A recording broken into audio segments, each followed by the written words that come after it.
Onamning faqat bir ko'zi bor edi.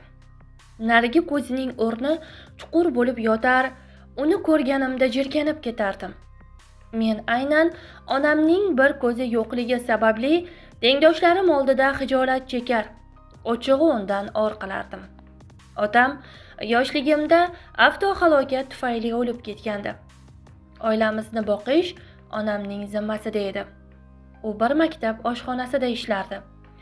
Maktabda boshlang'ich sinfda o'qib yurgan kezlarim, onam mendan xabar olish uchun sinfimizga kirganida, uyatdan xuddi yerga kirib ketgudek bo'lardim. Shu sinfdoshlarim meni bir ko'z xotinning o'g'li deb ustimdan kuladigan bo'lishdi. O'sha paytda ochig'i shu nogiron ayoldan tug'ilganim uchun o'z taqdirimga la'natlar o'qidim. Bir kuni onamning yuziga tik boqib, unga shu gaplarni aytdim. Qachongacha siz tufayli o'rtoqlarimga kulgu bo'lib yuraman? Sizdek onam borligidan or qilaman. Sizning borligingiz men uchun haqorat. Onam indamadi. Yolg'iz ko'zi bilan menga termulib qoldi. Keyin o'girilib nari ketdi.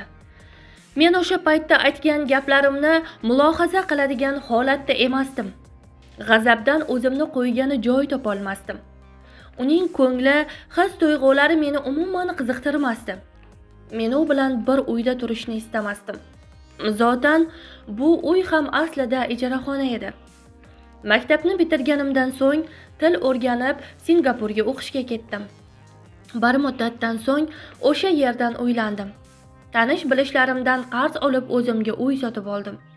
Keyin bolalarimiz dunyoga keldi. Men hayotimdan mamnun edim. Onam yodimdan ham ko'tarilgan edi. Bir kun onam Singapurga mening uyimni so'roqlab keldi. U necha yildirki meni ko'rmagandi. Eshik oldida o'ynab o'tirgan bolalarim avvaliga bir ko'zli kampirni ko'rib qo'rquvga tushdilar. Keyin kula boshlashdi. Men ularga bu ayol buvingiz deya olmadim. U ostonamdan xatlashi bilan nega kelib bolalarimni qo'rqitasiz deb o'shqirdim.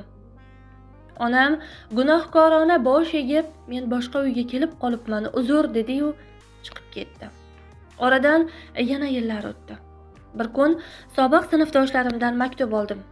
Xotinimga xizmat safariga ketyapman dedim-u, o'sha yoqqa uchdim. Uchrashuvdan chiqarkanman, nogoh eski ijara uyimiz esimga tushdi-yu, bolaligim o'tgan mahallaga yo'l oldim. Ijara uyimiz eshigini uy bekasi ochdi. U menga onamning vafot etganini aytdi. Avval xiyol yengil tortgandek bo'ldim. Keyin esa yuragimni tushuniksiz bir mahzunlik chulg'adi. Uy bekasi uyidan bir konvert chiqarib berdi. Onam menga berib qo'yishlarini tayinlagan ekan. Darhol xatini o'qishga tutindim. Jigarbandim. Ko'zimning oq u qorasi. Omonmisan? Ertayu kech seni o'ylayman. Seni duo qilaman, bolam. Singapurga borib, bolalaringni qo'rqitganim uchun men ahmoq onangni kechir. Sinfdoshlaring bilan uchrashuvga kelishingni eshitib juda quvondim. Lekin qarilik qursin. Sen kelar paytda xastalikka chalinib o'rnimdan ham tura olmay qoldim. Bolajonim, bir umr men bir ko'z onangni deb xijolatda yashaganing uchun oldingda aybdorman. Lekin bir sirni aytsam, balki bu majruh onangning gunohidan o'tarsan. Sen kichkinaligingda otang bilan birga avtohalokatga uchraganding. Otang vafot etdi. Sen esa bir ko'zingni yo'qotganding.